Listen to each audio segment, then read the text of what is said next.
केदांगी channel. आज के video में हम बात करने वाले हैं मध्य प्रदेश की एक और सरकारी भर्ती। जिनके पास कंप्यूटर की डिग्री या डिप्लोमा है उनके लिए ये वीडियो पूरा देखें।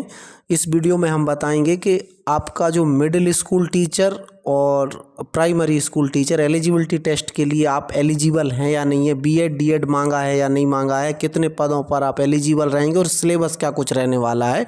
कंप्यूटर टीचर भर्ती को लेके ये वीडियो हमारा पूरा एक एक जानकारी हम इस वीडियो में बताएंगे। और अगर आपने चैनल सब्सक्राइब नहीं किया तो चैनल को सब्सक्राइब करके बेल आइकन को जरूर प्रेस कर लें, जिससे हर अपडेट आप तक पहुंच सके। और एक विशेष सूचना, हमारा जो आर के दांगी ऐप है वो प्ले स्टोर पर उपलब्ध है। आर के दांगी ऐप जरूर आप डाउनलोड करें, इंस्टॉल कर लें। डिस्क्रिप्शन में भी हमने इसकी लिंक दी हुई है। इस ऐप पर हम आपको और अधिक जानकारी दे पाएंगे। अब हम बात कर लेते हैं। आप देख रहे हैं यहाँ पर दो चीज़ें, आप ये जो टीचर भर्ती है, आप मिडिल स्कूल या माध्यमिक शिक्षक भर्ती बोलेंगे इसको, प्राइमरी स्कूल टीचर मतलब आपका प्राथमिक टीचर। ये जुलाई और अगस्त में परीक्षाएं होंगी, एलिजिबिलिटी टेस्ट होंगे। अब लोगों के मन में क्वेश्चन ये है कि अगर कंप्यूटर साइंस से आपने या तो आपने बीएससी किया है, पॉलिटेक्निक किया है, या आपके पास डिग्री है, आपके पास एमएससी है, एमसीए है, तो और आपके साथ बीएड डीएड नहीं है, तो वो इस वीडियो में हम पूरा बताने वाले हैं कौन कौन इसके लिए एलिजिबल रहेगा। ये हम आ जाते हैं। सबसे पहले हम देख लेते हैं कि जो टोटल जो पद हैं, अब आप पदों को देख लीजिए पहले, फिर मैं इसके बाद एक एक करके बताऊंगा। माध्यमिक शिक्षक आईटी का जो पद है वो अभी तक उन्होंने संख्या निर्धारित नहीं की है, 50% प्रमोशन से भरे जाएंगे। तो अगर इसकी भी हम बात कर लें तो लगभग ये 1000 से ज़्यादा पदों पर ये भर्ती होगी, क्योंकि मध्य प्रदेश सरकार की जो नई शिक्षा नीति है इसके अंतर्गत कंप्यूटर विषय अनिवार्य कर दिया गया है आपके सभी स्कूलों में। तो ये आपके 1000 से ऊपर हो जाते हैं। और इसी के साथ में मैं बता देता हूँ आपकी जो एक संख्या उन्होंने निर्धारित की है, आप देख रहे होंगे सीरियल नंबर 14 पर, प्राथमिक शिक्षक या आप इसको क्या बोलेंगे, प्राइमरी टीचर आईटी वाले। इसके कुल पद उन्होंने बोले हैं 762। ये 2024 की इन्फॉर्मेशन है। इसमें आप लगभग इतने ही और जोड़ लीजिए, लगभग ये 1500 से मतलब 1500 के आसपास पदों पर ये भर्ती मिलेगी और 1000 उधर, तो टोटल 2500 पदों पर आप फॉर्म भर पाएंगे। अब इसमें चूँकि बाकी जो एमपी टेट होता है, देखो एमपी टेट के अंतर्गत ये परीक्षा होगी। हम बात कर लेते हैं एमपी टेट। आपका जो एमपी टेट 3 मतलब प्राइमरी टीचर के लिए है, एमपी टेट 2 जो है मिडिल स्कूल टीचर के लिए है। उनके अंतर्गत इसमें पूरी हम बता देते हैं। इसकी योग्यता देख लीजिए, आपको क्लियर हो जाएगी हर एक चीज़। मैं योग्यता पर ले चलता हूँ कि बीएड डीएड मांगा है या नहीं मांगा है, ये पूरी जानकारी लोगों को अलग अलग। अभी लोगों को सिलेबस को लेके भी क्वेश्चन है, तो मैं सिलेबस को भी आपको पूरा लॉजिकल बता दूंगा क्या कुछ सिलेबस रहेगा इस भर्ती का। अब आपको सबसे पहले मैं इसका जो योग्यता की बात मैं कर लेता हूँ, योग्यता क्या रहने वाली है। जैसे देखिएगा आप यहाँ पर, अब हम आ गए हैं जो आपका माध्यमिक शिक्षक आईटी। अब इसमें अगर हम बात कर लें योग्यता की, देखिएगा क्या बोला है, आप अच्छे से देख लीजिए। यहाँ पर एक एक चीज़ मैं आपको क्लियर कर देता हूँ। माध्यमिक शिक्षक मतलब एमपी टेट 2 में ये होगा। क्या बोला है आप यहाँ समझिए, न्यूनतम 50% अंकों के साथ आपने बीई या बीटेक किया है, एमसीए किया है, एमएससी किया है कंप्यूटर साइंस में या आईटी में।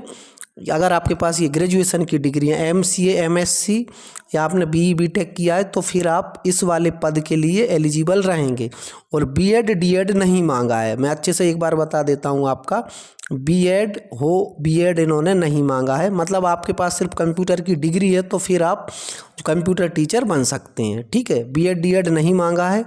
और ये दूसरा पॉइंट है 5% मतलब 45% भी है, तो एससी एसटी और ओबीसी के लिए अगर आपका 45% के साथ आपने जो योग्यता है, जैसे आपके पास बीई बीटेक है या आपके पास एमएससी है एमसीए है, तो अगर 45% के साथ है तो भी आप फॉर्म भर पाएंगे।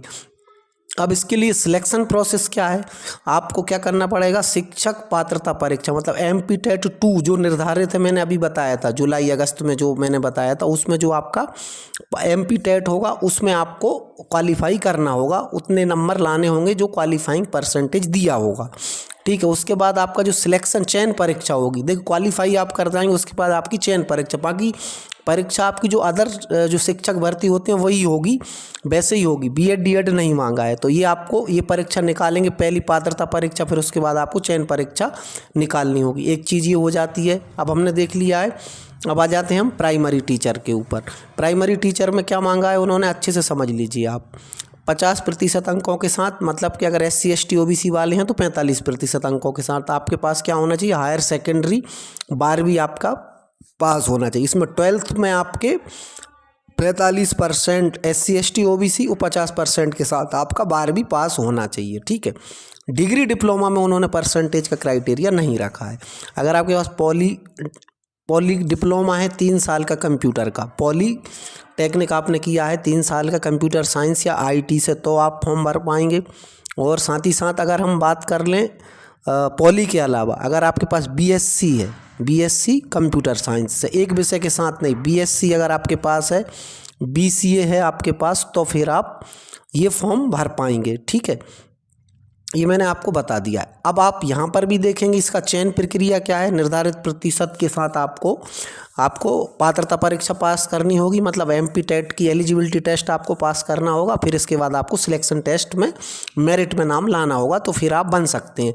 तो जो भी हमारे चैनल पर जो वीडियो देख रहे हैं, अगर इनके पास ये योग्यता है तो आप तैयारी में लग जाइए। मैंने आपको फिर से बता दिया, B.Ed D.Ed नहीं मांगा है, एक्सपीरियंस नहीं मांगा है, कोई अदर क्वालिफिकेशन नहीं मांगा है। ये मौका है, अभी आप आगे 1-2 साल में ये नहीं रहेगा B.Ed D.Ed का। तो अगर आप तैयारी कर रहे हैं, अगर ITI ट्रेनिंग ऑफिसर की तैयारी कर रहे हैं, तो इसके साथ आप ये भी तैयारी करें। अब क्वेश्चन ये उठता है कि सर सिलेबस क्या होगा, तो सिलेबस को लेकर मैं आपको बता दे रहा हूँ।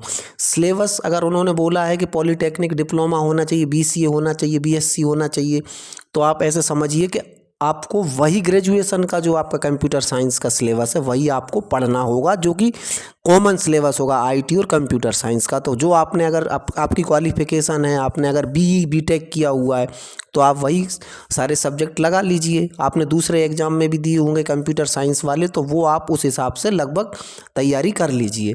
वही आप तैयारी एलिजिबिलिटी टेस्ट में ठीक है, थोड़ा बहुत पेडागॉगी, चाइल्ड पेडागॉगी वगैरह ये सब आएगा, तो वो एक अलग चीज़ है। सिलेबस जब आएगा उसके बाद हम और कंफर्म आपको बता देंगे, लेकिन अभी आप उस तैयारी में लग जाइए। और हमारा जो ऐप है RK दांगी ऐप, ज़रूर आप डाउनलोड कर लीजिए। RK दांगी ऐप पर हम और अधिक आपकी मदद कर पाएंगे। कुछ एक कोर्सेज़ भी अवेलेबल हमने कराए हैं, वो आप कोर्स भी एक बार देख सकते हैं। फिर मिलेंगे एक नई जानकारी, एक नई वैकेंसी के साथ। तब तक के लिए धन्यवाद।